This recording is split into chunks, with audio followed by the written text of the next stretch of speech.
Well, a big welcome, Martin, to these MIS sessions that we're doing at the moment within the EdTech market. It's a really big pleasure to have you on board because we've spoken to most of the other MIS suppliers apart from RM, and I appreciate your coming here from an RM perspective, which is great, and it's really good to hear about RM and some of the things that you're thinking about doing as well. Good, thank you very much, Nick. It's a pleasure to be here. I'm looking forward to it.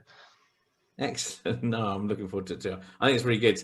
RM's been in the market for such a long time, and I think there's an element where I think people potentially would like to understand, where your vision's going, what's happening in RM itself. But before we get to that point, though, it'd be really interesting just to sort of know about you, Martin. Whereabouts, how long you've been in the market for, your background, your experiences with RM. That'd be really interesting to understand. Okay, yeah, no problem. So my life started as a teacher. So I was a teacher for 9 years, secondary maths, with a touch of IT on the side, as you tended to in those days. So back in the days of the good old BBC B, I remember we had this sort of suite of BBC B computers, and buying a hard disk, which I think was about 2K or something, costing a vast amount of money. But yeah, when you used to just have to sort of hit the computers in the right place to get them working. But back in those days, yeah. So I sort of started my life in Cambridge, taught there for 3 years, and then actually taught in Hong Kong for 3 years, which was quite interesting. Oh, so wow. It was English sort of school systems, and part of that we actually set up a new school, which was really interesting as well, sort of right from year 7 upwards. Then I came back to the UK, and I was looking around, do I want to carry on with teaching? Do I want to do something else? And I wasn't quite sure, so I tried a bit of supply work, and an opportunity came up from RM to do a role which was an EdCom role, and we were training on some literacy and numeracy software called SuccessMaker. So I joined RM to do that, and was based up in the north near Manchester, and sort of did that for a few years, sort of going out and about in sort of the north and also up to Scotland, just going into schools and training mostly secondary on literacy and numeracy software. And then I sort of moved around in RM with lots of different roles. So I've actually been at RM for over 25 years now.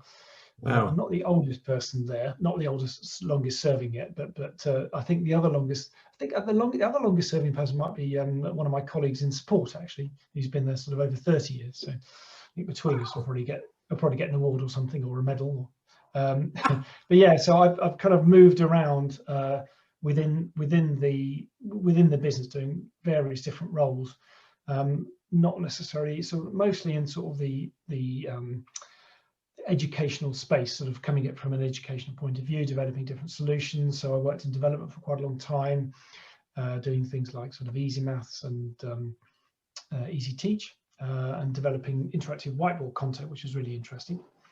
And then sort of various different jobs sort of came and went, and then I sort of end up in the product management space doing CC4, which was sort of one of the things that RM is sort of renowned for, sort of back in the day. It's that school network management software. So I was there for a bit, and then I went back to Easy Teach to sort of a role there, and then sort of ended up again back in product management, and sort of been in that product management space for a number of years now. And sort of in the more recent years, I've had RM Finance, and then more recently I've sort of moved to a slightly more strategic role where I've got finance and the MIS product. So I'm sort of building up a team around that to sort of to look at the strategic direction of that and move forward in that space. So that's me, and that's where I have been. That's really interesting. And actually, I want to pick up on a little bit about the finance and the MIS together in a little bit, but I'm intrigued a little bit. So it's fantastic. You went to Hong Kong and taught over there. That must have been a little bit different. It was sort of one of those accidents, really, because I was going out with a girl at the time while I was teaching in Cambridge, and she was applying for jobs, I think in Spain, and I thought, oh, so I think we split up actually. But anyway, then I thought it was a good idea. I'll apply. So I applied for various different jobs abroad, and the Hong Kong one came up, and because of their cycle, they tend to interview first. So I interviewed for that, not knowing anything about Hong Kong, never even been on a plane. So I got the job, and at sort of 26, I got on the plane for the first time and ended up in Hong Kong. I thought it was flat, and it's not at all. So, but that was brilliant. It was really good, and you know, I mean, I think there was the teaching side of it, and it was based on the English curriculum. But it's although the schools were they were paid for, so you had to pay for them, and a lot of them were sort of people with children in business. There wasn't you didn't, as long as you could sort of speak basic English, that was all the entrance that was required. So we had a real range of pupils, obviously, and what I really loved was the internationalists. I mean, we had, I don't know, I think the school I taught at, we had about 32 different nationalities there. So it's really, really interesting actually understanding pupils from different cultures, the way they work, the parents, you know, and obviously being out there, I did quite a bit of traveling. So I have a very soft spot for Far East Asia in terms of sort of a place and the people. Oh, we're with you. You know, we often go to the Far East. I think it's a fantastic place, and anyone who hasn't been yet should definitely go. You know, we've done a few of the different countries around there because it's really important to us. Yeah, what we do and stuff. Yeah, amazing. Sort of move, you know, sort of thinking about where we are with MIS and stuff. So, well, I'm quite intrigued because lots of changes have happened in RM. So I think one of the questions, and I think some of the people watching this will be really interested to understand, you know, what is RM now? Because obviously at one point everybody must have known RM because of networks and, you know, even the you know, the boxes under the table, you know, most of the computers were from RM research machines. That's what people were perceived as being. But I know actually the business you've gone through a bit of a transformation. yes. And it'd be interesting to understand, you know, what that transformation is, what it means to you and RM and where you think RM is now. Yeah, I think it's really interesting. If you look back at this sort of original business set up by the two Mikes, you know, they were basically building servers in their garage, and the business really started as, you know, sort of, as you said, sort of from the network side of things, and very heavily Microsoft based. You know, and sort of transition from, well, you know, you want some computers in your school, here they are, they're sort of built for education, if you like, and then sort of transition to network and network management, and that whole sort of, you know, Connect, or LMS, I think it was when I first started, and then Connect, and that whole suite of management software that you got to manage your networks was really our sort of raison d'etre. And I mean, when I was at school, I think the first computer I used was a 480Z, which was one of our research machines back in the day. And then when I started teaching, we had a Nimbus, again, another sort of RM machine. And, you know, that continued quite successfully for a long time. But I think, you know, that alongside of that, we had some very sort of innovative things like the window box, you know, because people got these computers, right, well, what am I going to do with it? What software shall I get? And so, you know, we provided sort of software in a box almost with a computer. And there you go, there it is. And it's got all these great programs, some of them ours, some of them best of breed. And that was quite interesting. But I think, you know, with the sort of more sophistication in schools, people having more knowledge and computers become more prevalent, then really, you know, in the education space, that making computers for schools became much less economically effective, you know, overtaken by the sort of the Dells and HPs and all of those type of people. So really the margins in that area of the business were always going to get very thin. And so, you know, we took a decision to be a software and services company and sort of gradually get rid of the hardware section, because it just economically didn't make sense. I don't think it's quite interesting actually, because as soon as we did that, of course, schools said, well, we want hardware. So we had to build another hardware business, which was, you know, it had a different model. So, you know, sort of we then had to go back and sort of undo some of the stuff. So we didn't build it ourselves, we sourced it for schools, but I think they wanted things that worked with our kit, if you like. But you know, I think as a business, there are obviously different pillars within it. So you've got the TTS business, RM Resources, which is basically we sell stuff to schools. So be it hula hoops or balls or bits of technology, you know, that's what we do, and that's quite an important part. And that's, you know, the TTS brand is well known in schools. Not necessarily associated with RM, but it is, you know, one of our key pillars. And then I remember the assessment business where we do high stakes marking. So we take your GCSEs and A-levels and professional exams. We basically scan all in the answers and then provide them into a system which then can get distributed and people can mark. And I remember that business actually starting up because it was downstairs from where I was working at the time, and they used to borrow some of my design guys to help them design little widgets and stuff. But you know, that's built up into a huge business now, you know, worldwide, and that's sort of another one of our pillars. And then we kind of got the technology bit, which is sort of some of it is legacy programs that we've had, and we've sort of also incorporates the sort of services that we do, you know, the people we put in schools to help manage networks and those types of things. So you kind of got these three pillars, and you know, I've always sort of sat in that software side of the software and services element. So that's sort of, I guess, where we are as RM. And I think it's quite interesting because you know, as part of my product management role, people go, "You've been here a long time, RM, so you can have this product that's, you know, 15 years old." And so a lot of my time has been sort of killing off, saying, no, please don't use that really old program that, you know, only works on Windows XP or Windows 95 or Windows 3 or whatever it is, you know, because we really can't support that any longer. We should really be moving to something a bit more modern. Yeah. And I think, you know, that we've then sort of honed in really on key things. And I think what's quite interesting is the management solutions area, which is the bit that I'm sort of running now. It is really about this, you know, the school essentials, if you like. You know, you have to have an MIS, you have to have finance and those types of things. And yeah. it's looking at that market. And I think, you know, within RM, we've sort of we've probably taken our eye off the ball a little bit with those products, particularly the MIS. And you know, we've re-looked at that area now, and we're investing heavily in the MIS space with RM Integris. Is it suitable for the marketplace? What are the things that are missing? And obviously we'll be looking across at over our shoulder at our competitors as well. But I think the key thing is, you know, making sure that we design the product that is suitable for customers. So there's a lot of customer research going on and understanding that, you know, and also talking to customers who want an MIS. What is it they really want? What do they value? What's important to them?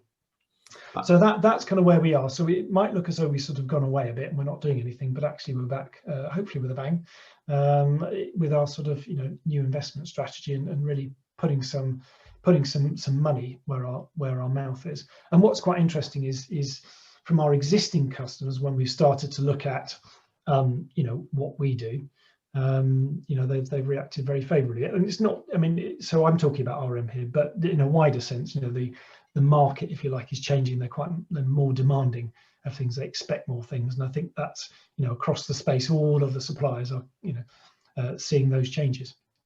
I totally agree. I think a couple of things that you sort of mentioned, I think, you know, number one, going back out to see the customers, you know, we're always saying that to people because, you know, COVID would have changed schools and changed your customer base. Their priorities would have changed because of it.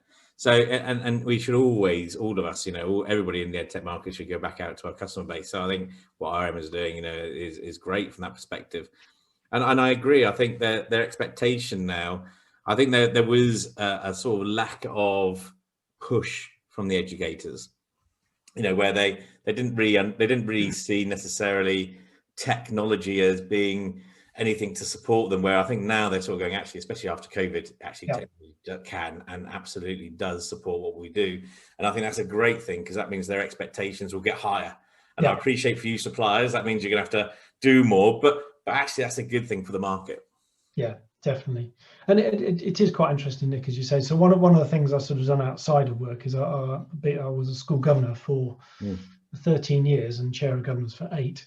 And it's just quite interesting how that whole technology piece has changed and how schools have got more demanding. I mean, I think, you know, the introduction of things like the iPad really transformed what people do in school, you know, and their expectation of what devices can do. And it's always interesting that, you know, what we use in the classroom is probably sometimes only a fraction of what the capabilities of the devices are. Yeah. And it's, you know, how do you move people from one space to another? That's a challenge. But little things like, you know, governors meetings, you know, if you want to get the best governors, you have to work with people who may be time poor. So just simple things like, you know, setting up your governors meetings with Zoom or the you know, Teams or whatever it is, to allow flexibility. That's what any business would do. Yeah. So why, you know, that's what we need to be talking to the market about and helping schools move into that space so they can be more flexible and get the best talent on board within the schools. I totally agree. Utilizing technology in the right way to free up time. You're right. Man, everybody in school, and the number of times I've been in schools and really just feel sorry for it because time is just so precious, Yeah, and yet so absolutely. controlled as well Yeah. because it has to be. You haven't got any choice. The kids want you there to teach, don't they? They don't really. They're not willing to wait.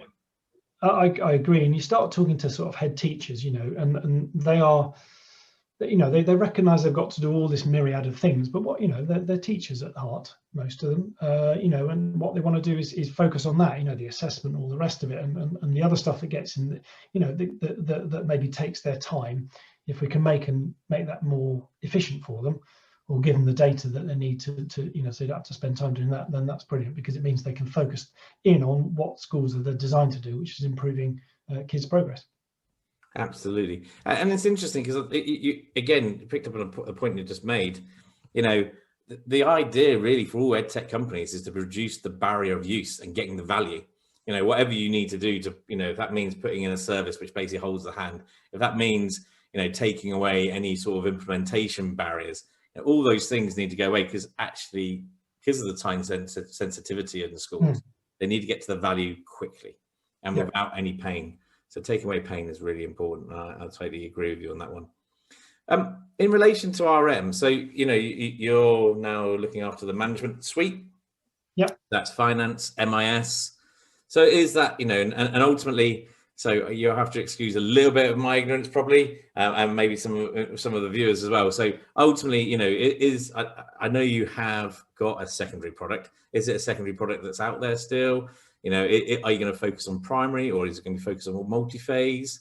Whereabouts are you going?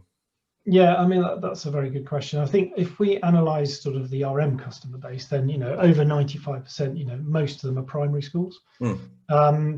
And we need to sort of look forwards, because clearly if you're putting an investment in a product, you need to look at where it's best. So I think our sort of sweet spot at the moment is primary. And our sort of initial investment phase, to call it that, is really sort of looking at that primary market and making sure that we've got the capability in that market. And that doesn't come, so that's obviously resonates with most of our existing customers, but also as you look to acquire customers, then that's a space where it is possible to acquire customers. There are lots of primary schools. So that's kind of our first focus. Now, it doesn't necessarily mean we're going to ignore our secondary customers, because we're not. But in terms of sort of then winning more secondary customers, then I think that's a little bit further out. It's certainly part of our radar, but you've got to start somewhere. So let's start there, and improve that section of what we do. Yeah, that makes sense. And are you looking to expand out rather more than just because if you look at the sort of management suite, then you have there's MIS obviously in there. You've got finance, but you've got HR, payroll. You've got things like compliance, estate management. Are all those things going to be part of you're looking to create the sort of one stop? And is it going to be something that you're planning to do, or are you going to partner? What's your approach going to be? I think with all of these things, so we're sort of certainly aware of what's happening in the marketplace. There's a lot of consolidation at the moment. There are some people buying things to sort of consolidate their suite. I think for RM, yes, we will sort of invest in our own product, and then usually, I mean, again, I'm sure it's exactly the same as our competitors. You look to say, okay, well, we need this thing. How do we do it? Do we partner with somebody? Do we buy somebody? Do we build it ourselves? And that's sort of normally a juggling act when you look at the numbers, you look at the potential partners that are available, and all the rest of it. So I think we're sort of aware of that complete suite that schools are demanding, and I think we'll sort of build out sort of in stages. So for instance, parent payments is a good one in question. That's something we're going to look into build ourselves. Whereas something like parents e-news booking, we're sort of partnering with somebody on that. But I think the key thing is, if we go back to the customer point of view, what the customers want is one system that looks like one system. And so we need to be really careful when we take somebody else and we partner with somebody, that we integrate the systems together, so they actually talk to each other, they look like one place, and it's not confusing. It doesn't look like you're going here, there, and everywhere. And I think that's quite key. And actually, you've already got something. You got Unify which can bring. RM Unify, yep, that's correct. Yep, So yep. that sort of So helps. Sorry, go on. yes. So so our RM Unify is our sort of strategy for the single sign-on, and we've got a lot of products that work with there, and in fact we've got a lot of third-party products that use single sign-on through RM Unify, and I think, you know, if you consider that sort of management solutions space, then, you know, at least at the very least our own products, when you log on once, you should be able to see your finance system, your MIS, and probably, if we think about it, you know, elements of those things, because you know, some people just want to go, they do this thing most, and they don't want to have to navigate through the navigation system to get there. They just might want to click that button and there's my data analytics, or click that button and I can just create a purchase order, or whatever it is. So making it easier to do the things you do most often, I think is quite key, and how you do that is really interesting. We've actually just taking on board a user experience designer. Mm-hmm. To help us with that sort of flow, so to look at what people actually need, and to make sure that the piece of software meets their need, and to looking at, we call them sort of pain points. What do they feel really frustrated around? You know, and how can we alleviate that? And how can we make that better? So those sort of types of things. So it's not just all about sort of the look of it. It's about how it operates. That's the key. Yes, we want it to look good, because that means you're focused on, and you can see immediately what you need to see, but very much, you know, what do you do day to day, and how can we make that easier? Yeah, no, absolutely. Again, it comes back to that time preciousness. You know, you need to get your customers to the value point. If that's a particular report, or getting to the point of paying a purchase order, wherever it might be, getting there as quickly as possible, I think is paramount, really. And I think there'll be a lot more focus on that as a way of differentiating between the different MIS. You know, how much more automated is something, how much easier is something, I think would be really important. And actually you can see it with our, you know, with Arbor and some of the others, and they're winning based on that, really, on the simplicity of some of their solutions. I still think personally there's a lot to go for MIS. I'm always hypercritical, obviously, of everybody, but ultimately I think there's still more to do. And don't get me wrong, I was in Sims, so everyone can throw the same stones back at me. No, that's right. I think you're right. And what's quite interesting, I mean, I know you sort of there's obviously, you know, Sims have been bought, and there's quite a lot of uncertainty in the market around them, and so some of their customers are moving away, and that's where we've sort of seen a very dominant solution. In fact, I remember when I first started teaching, we were one of the first schools that got one of the solutions. The timetable, I forgot what it was called back in the day, but we were sort of one of the forefront schools to take it on board, and, you know, obviously it grew from there. A hugely successful business, you know, and there's lots of really good things around Sims. It's probably, you know, I guess the one thing that they've not done so far is to move online, and I think, you know, nowadays you've got to be online. But yes, you're right, and I think it is a real challenge, I think, when you're developing something, not only to make sure it's right now, but to make sure it's right in the future. Because you can take yourself down corners, you know, or to dead ends if you're not careful. So you need to be thinking about what do the customers want today, but what are they going to want in 3 years' time, 5 years' time? Where's the systems and market going, to make sure that you've got that sort of future gazing, if you like. No, I totally agree. It's always, you know, with the actual development processes. You know, it's always interesting, because you're having, you know, the best approach without shadow of doubt is to drip feed information, get feedback, you know, drip feed a bit of a product, get feedback, drip feed, get feedback. But what is the most important piece is always the bit where you're going, you know, which should come first, and then you sort of go, well, how far do we go? You know, when do you get to the point of value? It's as you know, it's a very interesting. It is, and I think what's really interesting is, you know, if you were to go and say, right, we're designing X, and what do you want in X? And so people will tell you every single thing they want in X. But when you actually do, and when we've sort of recently moved to Agile, which is effectively doing small releases a lot, you know, when you kind of move them there and you say, right, well, what are the really core things that we absolutely have to have, and you start from that base, and then you give it to the customer. All those other things that they've described suddenly drop away, and they go, oh, it's really annoying because I just can't do that. Can you just improve that bit? Okay, we'll improve that bit. And you know, sort of, as you say, that little small steps, iterative approach is really important. And I think it's, in all software development, you're looking at customer behavior, customer needs, rather than customer sort of what they tell you right at the beginning, because things change over time. Yeah. So yeah. Yeah, no, absolutely. Well, there's a difference between what customer wants and actual their needs. There's lots of things like, well, I'd like that button to be blue, but you That's right. Matter. No, not really. We won't do it then. As long as it's not the big red one that you just don't push. That's right. Yeah, the one that says eject. That's right, yeah.